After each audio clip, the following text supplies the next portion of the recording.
Today I fucked up by playing dead with my puppy.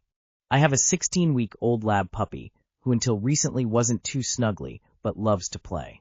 Think only wants to be pet for a few moments before trying to push a toy in your hand, or after 30 seconds of crawling in your lap for a cuddle, she wants out again. Don't ask me why, but I started doing this thing where I'd be the one to play dead, when playing sometimes like I'd go from kneeling to falling/lying face down on the floor. Yeah, weird I know. I'm a single dude and live quite rurally. Sometimes you do strange shit, huh? Usually it's cute. She'll walk over my back and paw at me, puppy massage, huh? Try to lick my ears, push a toy at me. Then I'll pop my head up laughing, and I'll tickle her, and she'll get excited then roll over for a belly rub. Cute as hell, and encourage physical touch she initiated. Not today though. Today she was sick of my shit. Within seconds she full-on bit the back of my neck with her puppy needle teeth. And when I naturally cried out and raised my hand to brush her off, she then bit my hand very hard. And as I tried to stand up, she pawed at my face hard enough to draw blood. Maybe I was actually worrying her that something bad had happened to me when I played dead? So now I look like I've been attacked by the world's most incompetent vampire, with 4 puncture marks on the back of my neck, 4 on my hand, and a claw cut down my cheek. The best bit is, I've got to present my 2026 plan to my CRO in the office tomorrow, who's flying in from abroad. Maybe she does give a crap about me after all, face with tears of joy. Too long did not read. Reverse played dead with my puppy who decided this time she was going to give me the kiss/bite of life. And now I have to present to senior leadership in person tomorrow with bite and cut marks on my head and hand upside down face. There is either nothing here or just this link. Honestly, if anyone asks, my puppy kicked my ass is going to kill. Well, she definitely loves you, but it's time to phase out that particular game. Dude, she was definitely fed up, lol. Maybe you should avoid doing this for a while. She probably doesn't like the game, and tried something new. Then you freaked out. Then she freaked out. Then you freaked out again. Then she freaked out again.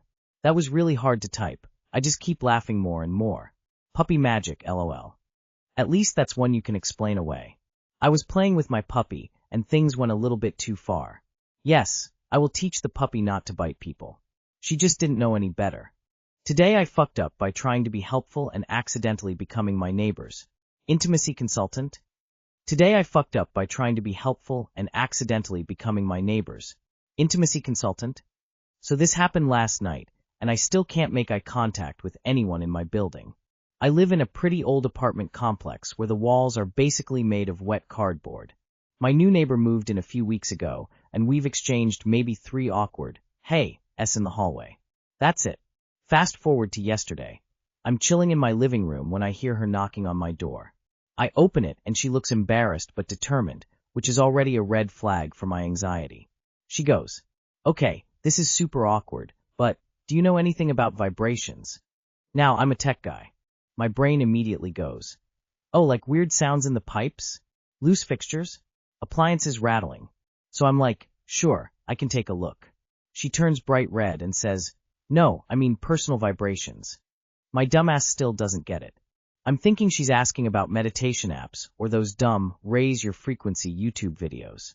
So I tell her, with full confidence, yeah, I've helped people with that before.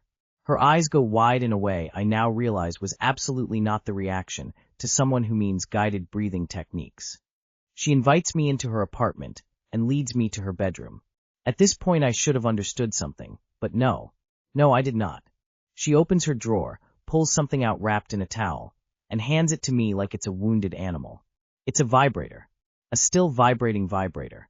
Apparently, it wouldn't turn off, and she didn't know who else to ask. My brain just disconnected from my soul. I stared at it like it was a live grenade. I didn't know where to put my hands.